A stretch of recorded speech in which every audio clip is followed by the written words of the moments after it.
सगळं नाशिक. माझं नाव वैभव अशोक तांबे.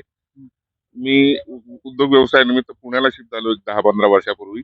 पण माझा जन्म, माझी सगळी फॅमिली नाशिकला आहे.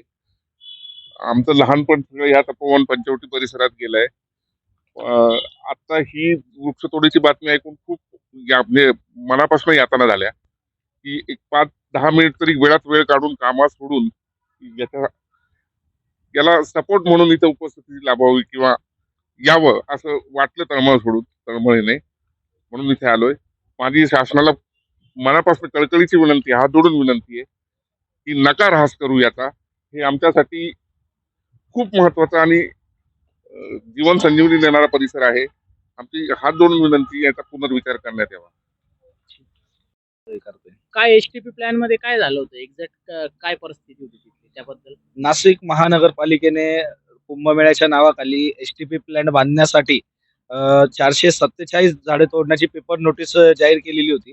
सदर पेपर नोटीसच्या अनुषंगाने आम्ही त्याच्यावर हरकती नोंदवल्या होत्या आणि सदर हरकतीवर कोणत्याही प्रकारे सुनवाई न घेता नाशिक महानगरपालिकेने आम्हाला झाडं तोडण्यास परवानगी दिली आणि नंतर ज्यावेळेस आम्हाला समजलं की झाडे तोडत आहे, त्यावेळेस आम्ही आत्मदानाचा इशारा दिलेला होता व त्यावेळेस नाशिक महानगरपालिकेच्या ज्या करिश्मा नायर मॅडम आहे, यांनी पोलिसांमार्फत मला त्यांच्या कार्यालयात बोलावलं आणि मला धमक्या दिल्या का तुम्ही आमच्या कामात अडथळा आणू नका, तुमच्यावर गुन्हे दाखल करू, तुम्हाला जेलला टाकू, अशा प्रकारे आम्हाला धमक्या देण्यात आलेल्या आहे. आणि त्यामुळे आम्ही पुढील कारवाईसाठी पोलीस आयुक्तांना देखील पत्रव्यवहार केलेला आहे. किती झाडांची कत्तल झालेली आहे तिथे? आतापर्यंत तिथे 300च्या वरती झाडांची कत्तल झालेली आहे. ठीक. नाव सांगा. माझं नाव अनिकेत निकाळे. तिथे झाडांची कत्तल झालेली आहे. आता 300-350 आकडा ते सांगतात ते.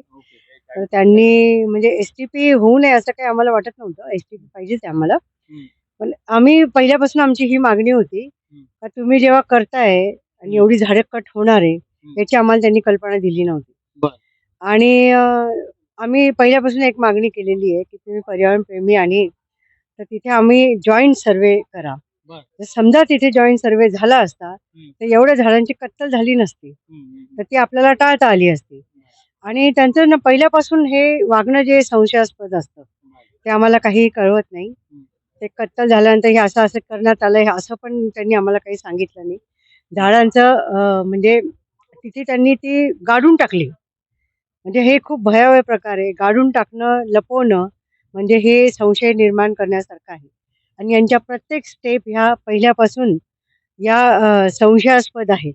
आम्ही त्यांना पहिल्यापासून सांगतो तुम्ही पर्यावरणप्रेमीला बरोबर घेऊन चाला, कारण की नाशिकचा विकास व्हावा हे आम्हालाही वाटत असतं. आम्ही नाशिककर आहोत, ते नाशिककर असतील असं काही नाही, ते बाहेरून आलेले असतात. आम्ही नाशिककर आहे, त्यामुळे आम्हाला नाशिकच्या विकासाची आम्हाला चिंता आहे. यांना फक्त कशाची चिंता आहे मी आता काही म्हणत नाहीये. काय चिंता करायची त्यांनी करावी, पण त्यांनी नाशिकचा अशा आतापर्यंत तुम्ही जर पाहाल तर श्रीयुत भलाने जे आहेत त्यांचं तुम्ही रेकॉर्ड पाहाल. जेव्हापासून त्यांची इथे गार्डन अधीक्षक म्हणून जी नियुक्ती झालेली आहे तर त्यांनी किती झाडांना परमिशन दिलेली आहे कापायची. गार्डन जे प्रमुख जे असतं त्यांची रोल काही झाडं कापणं हा नसतो. त्यांचा रोल असतो जे नाशिकमध्ये असतात जे गार्डन असतात ते गार्डन जास्तीत जास्त डेव्हलप करणे, वृक्षाचं संवर्धन करणे आणि विकास कामामध्ये कोणाला फ्लॅट बांधायचा असतो, कोणाला घर बांधायचं असतं किंवा काही विकास कामे करायची असतात, रस्ते करायचे असतात. त्यामध्ये जर समजा एखाद्या झाडाची अडचण येत असेल तर ते झाड कसं वाचवून आपल्याला ते रस्ता पण करता येईल किंवा जे काही विकास काम करायचं असतं, बांधकाम करायचं म्हणजे करता येईल अशा पद्धतीने त्यांची बाजू झाडाची बाजू असते नेहमी. नाव आणि संस्था. पण ते तसं काही नाहीये असं. माझं नाव भारती